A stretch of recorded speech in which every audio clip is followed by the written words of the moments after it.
बार आने वाले विधानसभा चुनाव को लेकर सर्व आदिवासी समाज के प्रदेश अध्यक्ष व पूर्व केंद्रीय मंत्री अरविंद नेताम ने रखी महासमुंद में प्रेस कॉन्फ्रेंस। उन्होंने कहा कि हम छत्तीसगढ़ के प्रत्येक विधानसभा में अपना प्रत्याशी खड़ा करेंगे। उन्होंने प्रेस वार्ता में यह भी कहा कि अब की बार आदिवासी सरकार बनेगी।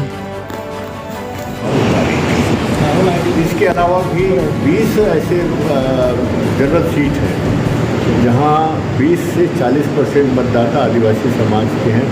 वहां भी आदिवासी समाज के भी हो सकता है, पिछड़ा वर्ग भी हो सकता है, अपर कास्ट के भी हो सकते हैं। अगर हमारी लड़ाई में वो भागीदारी बनना चाहते हैं और करना चाहते हैं तो हम उनको भी स्वागत करेंगे और समाज को कहेंगे कि उनके पीछे खड़े हो जाओ। तो ये बहुत बड़ा सोच इसलिए हुआ, पिछले 20 साल में सर्व आदिवासी समाज ने सभी सरकार को देख लिया है। कथनी और करनी में बहुत फर्क है। तंग आ गया है।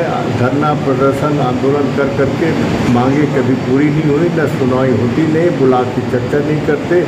और हमारे जितने भी विधायक हैं या जनप्रतिनिधि हैं वो गूंगे बहरे मुक्के हो गए। वो अपनी बात सरकार तक समाज के हित की लड़ाई लड़ना बंद कर दिए। इस परिस्थिति के कारण आज पूरा सर्व आदिवासी समाज ने तय किया है कि ये इसके सिवाय हमारे पास कोई रास्ता नहीं चुनाव में उतरने की। ये मुख्य कारण है। इसके लिए क्या क्षेत्रीय पार्टी का गठन समाज चयन करेंगी जिसके माध्यम से चुनावी मैदान में समाज के लोगों को उतारा जा सके?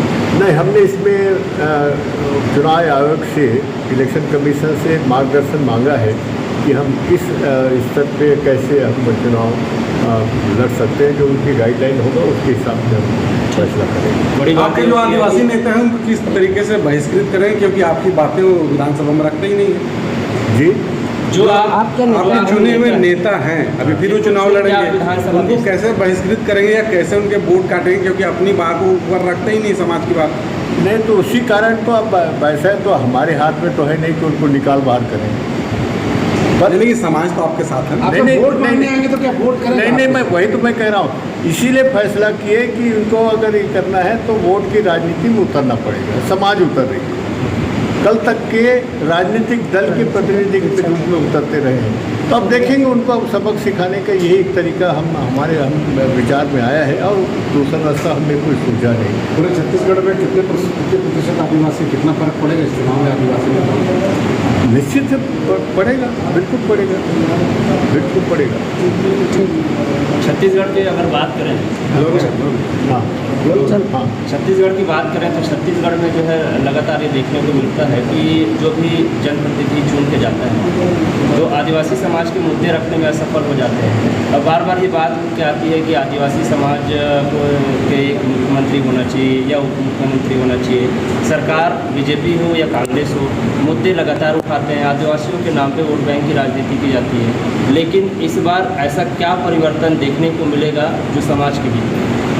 देखिए, आदिवासी समाज इस बार पूरी चुनाव में ये नारे तो देगी, अब की बार आदिवासी सरकार, ये नारे देगी। और इसी नारे के बेस पे हम अपने आंदोलन के आधार पे आदिवासी समाज हो या दूसरे समाज हो वोट मांगेंगे। ये परिवर्तन है। देखिए, समाज में भी कई सारे संगठन हैं, अलग अलग संगठन हैं, आदिवासी समाज के कई संगठन हैं। उस सबको एकजुट करने में क्या सफल हो पाएंगे? नहीं, इसमें सवाल एकजुट होने, बहुत से संगठन बहुत हैं, सब सामाजिक क्षेत्र में काम कर रहे हैं। पर हमारी जो राजनीतिक फैसला है राजनीतिक चुनाव में लड़ने का, तो अगर जो भी हमारे सिद्धांत से सहमत है तो आ जाए, ज्वाइन कर ले, उसमें क्या दिक्कत है? हमें कोई दिक्कत नहीं, हम सबका स्वागत करेंगे।